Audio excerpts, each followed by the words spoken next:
সুপ্রিয় দর্শক, এবার রাজ্যের স্বাস্থ্য ব্যবস্থা নিয়ে কলকাতা হাইকোর্টে বিস্ফোরক রিপোর্ট দিল রাজ্যের স্বাস্থ্য সচিব। তারপরই গোটা রাজ্য রাজনীতিতে রাজ্যের স্বাস্থ্য ব্যবস্থা নিয়ে প্রশ্ন উঠে গিয়েছে। দর্শক, আরজিকর কাণ্ডে মহিলা চিকিৎসকের মৃত্যুর পর গোটা রাজ্য রাজনীতিতে একেবারে তোলপাড় পড়ে যায়। তখনই রাজ্যের স্বাস্থ্য ব্যবস্থার বেহাল দশা সামনে আনে এই রাজ্যের জুনিয়র চিকিৎসকরা। আরজিকরের একাধিক দুর্নীতির কারণে গ্রেপ্তার হন আরজিকরের প্রাক্তন অধ্যক্ষ সন্দীপ ঘোষ।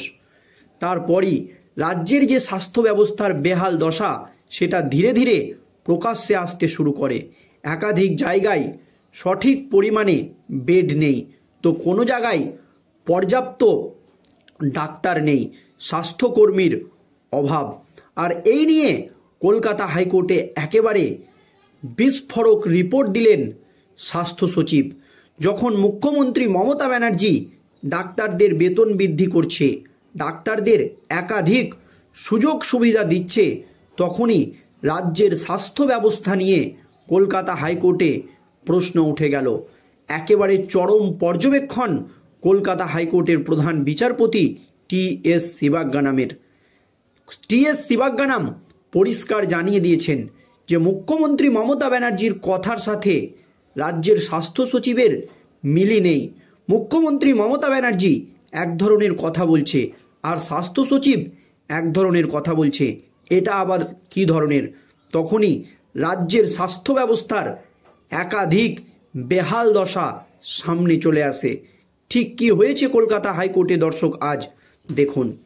স্বাস্থ্যকেন্দ্রের জমিতে জল প্রকল্প নির্মাণের মামলায় রাজ্যের ভূমিকা নিয়ে আবার প্রশ্ন তুলল হাইকোর্ট।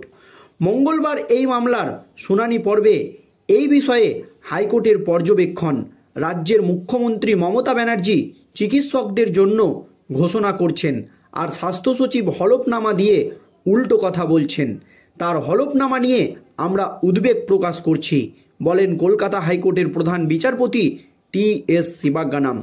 দক্ষিণ 24 পরগনার মথুরাপুর 2 নম্বর ব্লকের প্রাথমিক স্বাস্থ্য কেন্দ্রের মামলায় প্রধান বিচারপতি টি.এস. শিবাজ্ঞানাম এবং বিচারপতি চৈতালি চট্টোপাধ্যায়ের ডিভিশন বেঞ্চ মঙ্গলবার বলেছে, গতকাল মুখ্যমন্ত্রী চিকিৎসকদের জন্য অনেক কিছু ঘোষণা করেছেন, বেতন বৃদ্ধি করেছেন, তাদের বিরুদ্ধে সাসপেনশন তুলে নেওয়ার কথা জানিয়েছেন।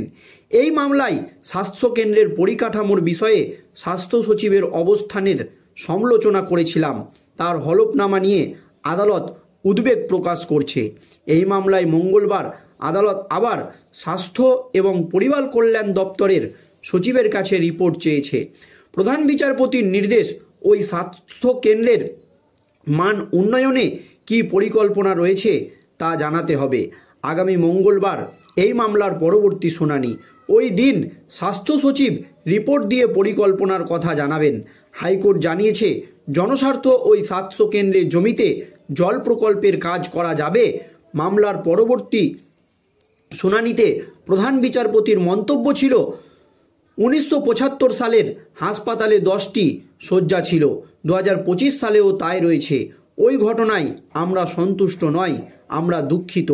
জল প্রকল্পের বিরোধিতা করছি না, সেটাও করা জরুরি, কিন্তু প্রয়োজনে মানুষকে যাতে 40 কিলোমিটার দূরের হাসপাতালে যেতে না হয়, স্বাস্থ্যকেন্দ্রে যাতে পরিষেবা মেলে সেটাও বলছি।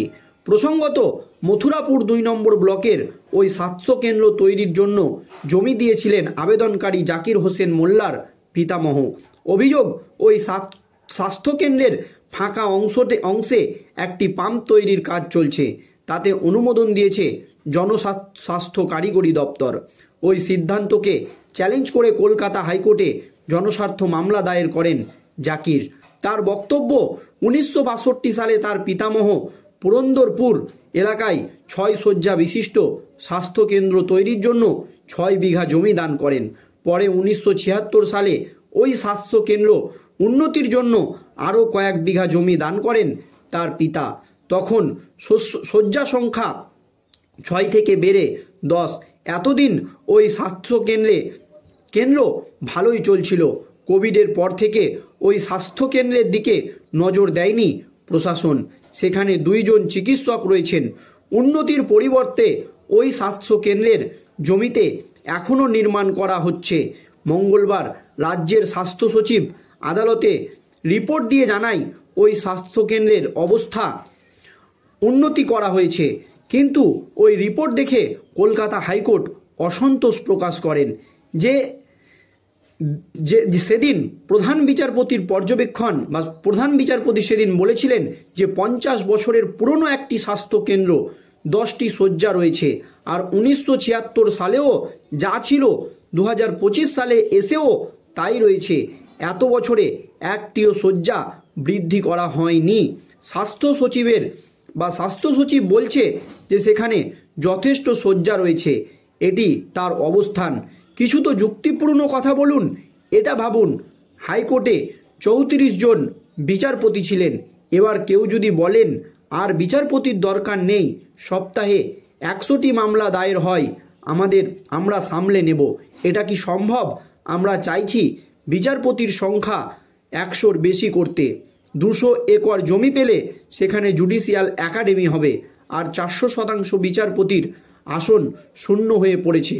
আপনাদের অবস্থানে আমি খুব হতাশ।